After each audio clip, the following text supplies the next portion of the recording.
The Minister of State for Environment, Mrs. Sharon Ikeazor, has called on stakeholders and donor partners to synergize towards delivery of the ministry's mandate and Nigeria's climate commitments to avert catastrophic climate change impacts.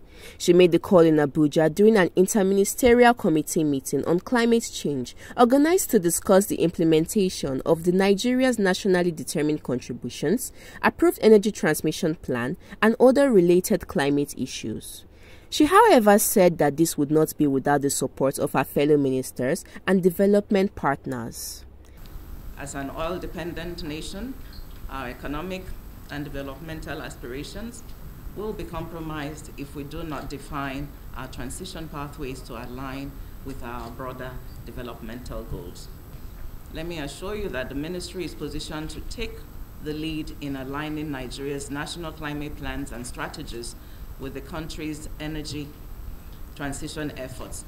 With 8 years to go until the deadline for achieving the energy access, that is the Sustainable Development Goal 7, and with year 2060 fast approaching, the time begins for us now. So it's imperative to note that as we initiate all of these discussions here today, we must accelerate actions on ground with a catalytic partnership, frameworks, policies, and regulations needed to crowd in investments at scale to achieve our objectives. Mr. Adam Kendall, a partner with McKinsey, while delivering the energy transmission plan, stressed the need for a smooth transition into a cleaner, green economy. The energy transition plan is very closely linked to the updated NDCs. The reality, however, is that we do need to begin to take action early in order to ensure that we are driving the right pathway for both the updated NDCs and the energy transition plan.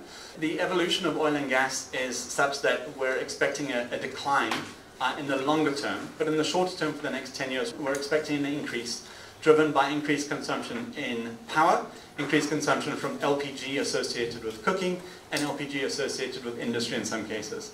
And so the first is make sure that the commercialization of the various different projects is appropriately in place.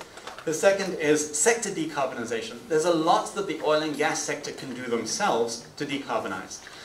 Reducing flaring, improving the way gas is used in the actual production of oil, improving or reducing gas losses associated with the full value chain. There's a significant amount of carbon reduction that can come from the oil and gas industry itself, even in the production of oil and gas. And that's something that we feel is something that government should be driving. Enhancing policy and market structures, that's actually already very much happening through some of the things happening in the petroleum industry. Ensuring the just transition. So there's this term just transition, which is making sure you've got an appropriate transition of the workforce from the oil and gas sector and evolving that into the future. So there is a need to drive the implementation to look at who are the workforce that's going to be affected and how you then make sure that the transition away from oil and gas over the next decade will be a smooth transition.